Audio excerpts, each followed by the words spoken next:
तो अल्टीमेटली 6000 कुछ वोटों से हम हार गए। ओके। हारने के बाद चौटाला जी ने कहा कि संपत, मुझे नहीं सबको कहा, सारे कैंडिडेट्स से, कि हमारी हार क्यों हुई। तो मैंने कहा ठीक है, मैंने वीडियो रिकॉर्डिंग शुरू कर दी थी। जहाँ मीटिंग लेते थे 9 के थे अलग अलग जगह, और वहाँ लोग जो है खुल के बोल रहे थे।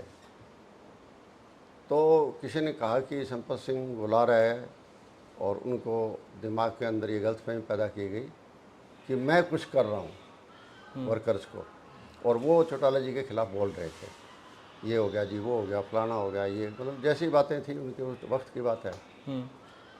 उन चीज़ों को उन्होंने बुरा माना कि ये तो तुम ऑर्गेनाइज करा रहे हो। अब मैं 9 हल्कों में ऑर्गेनाइज क्या करूँ? बेस तो देखो लोकदल का ही था, और लोकदल के वो लीडर थे, तो पहली चॉइस तो उनके लिए वही थे।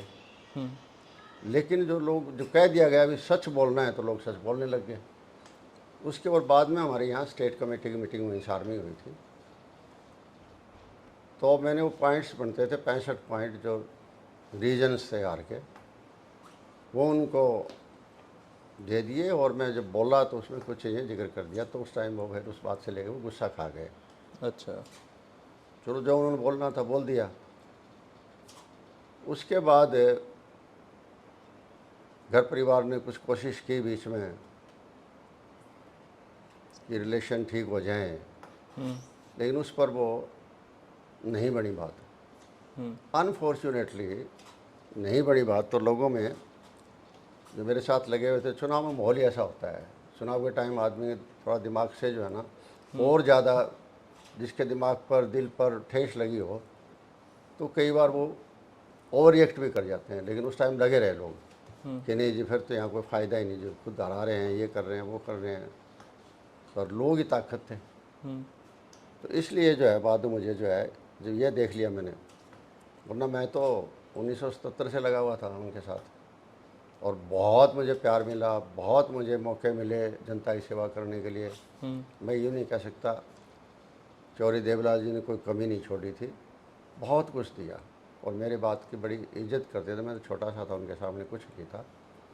लेकिन बाद का माहौल धीरे धीरे से बनता गया कि कहीं न कहीं उनको ये लगने लग गया कि संपत कल के लिए तुम्हारे लिए कोई चैलेंज ना बन जाए।